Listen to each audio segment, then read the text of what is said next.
Hello, good evening. Welcome to ARS News Channel.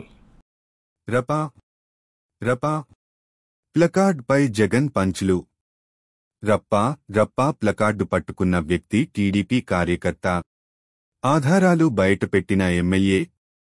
ఏపీలో నిన్న జరిగిన వైఎస్ జగన్ పల్నాడు టూర్లో రపా డైలాగ్తో కూడిన ప్లకార్డ్ కలకలం రేపింది. వైసీపీ కార్యకర్తగా భావిస్తున్న ఓ వ్యక్తి వైసీపీ 2029లో అధికారంలోకి రాగానే గంగమ్మ జాతరలో వేట తలలు నరికినట్లు రపా నరుకుతాం ఒక్కొక్కడిని అంటూ ప్లకార్డు ప్రదర్శించాడు. ఇది కాస్త వివాదాస్పదం కావడంతో పోలీసులు ఇవాళ సదరు కార్యకర్తపై కేసు నమోదు చేసి దర్యాప్తు చేస్తున్నారు. ఈ నేపథ్యంలో ఇవాళ ప్రెస్ మీట్లో వైఎస్ జగన్ దీనిపై ఆసక్తికర వ్యాఖ్యలు చేశారు. రపా తలలు నరుకుతాం అంటూ ప్లకార్డు ప్రదర్శించిన వ్యక్తిపై స్పందిస్తూ అల్లు అర్జున్ పుష్ప సినిమాలో డైలాగ్ ప్లకార్డు పట్టుకున్నా తప్పేనా అని ప్రశ్నించారు. ఆ తర్వాత అతను టీడీపీకి చెందిన వ్యక్తేనని, ఆ పార్టీ సభ్యత్వం ఉందని తెలుసుకుని తన పార్టీ అధినేత చంద్రబాబు తప్పుల్ని తట్టుకోలేక అతను ఇలా సొంత పార్టీ వారినే ఇలా రపా నరుకుతానని చెప్తున్నాడేమో అంటూ ఛలోక్తులు విసిరారు. తన పర్యటనలకు జనం భారీగా తరలి వస్తుండటంపైన జగన్ స్పందించారు. చంద్రబాబు తప్పులకు ఆయన మీద కోపంతో జనం రావట్లేదేమో కాని తనపై అభిమానంతో జనం భారీగా వస్తున్నారని తెలిపారు.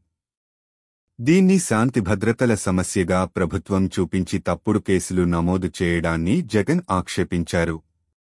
చంద్రబాబు ప్రభుత్వంపై ప్రజాగ్రహం స్పష్టంగా కనిపిస్తోందన్నారు. అందుకే ఇలాంటి ఘటనలు చోటు చేసుకుంటున్నట్లు చెప్పుకొచ్చారు. వివాదానికి కేంద్ర బిందువు అయిన రప్పా ఫ్లెక్స్ పెట్టి దాన్ని పట్టుకుని కనిపించిన రవితేజ తన వ్యక్తి ఏ పార్టీకి చెందినవాడని తాటిపర్తి చంద్రశేఖర్ ప్రశ్నించారు.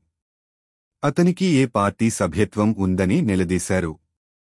అతని కుటుంబం ఏ పార్టీలో ఉందని సూటిగా ప్రశ్నించారు. తెలుగుదేశం పార్టీ క్రియాశీలక సభ్యత్వం ఉన్న రవితేజకు రప్పా ప్లకార్డును పట్టుకోవాల్సిన అవసరం ఏమొచ్చిందని అన్నారు. దాన్ని పట్టుకుని వైఎస్ జగన్ వద్దకు వెళ్లమని అతనికి చెప్పింది ఎవరు అని తాటిపర్తి చంద్రశేఖర్ ప్రశ్నించారు. ఆ వ్యక్తికి తెలుగుదేశం పార్టీ క్రియాశీలక సభ్యత్వం ఉందని వెల్లడించారు. దీనికి సంబంధించిన కొన్ని ఫోటోలను తన అధికారిక ఎక్స్ అకౌంట్లో పోస్ట్ చేశారు. అంతకుముందు వైఎస్ జగన్ నిర్వహించిన పల్నాడు జిల్లా పర్యటనపై పోలీసులు ఆంక్షలు విధించడం పట్ల మాజీ మంత్రి రోజా ఘాటుగా స్పందించారు.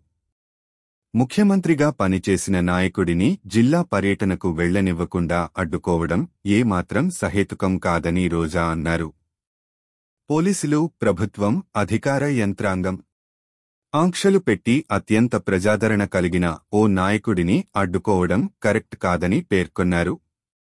దీనిపై తన అధికారిక ఎక్స్ అకౌంట్లో దీనికి సంబంధించిన సమాచారాన్ని పోస్ట్ చేశారు. టీడీపీ కూటమి ప్రభుత్వ వేధింపులు భరించలేక వైఎస్ఆర్సీపీకి చెందిన కార్యకర్త కొర్లకుంట నాగమల్లేశ్వరరావు ఆత్మహత్య చేసుకున్నాడని ఆరోపించారు.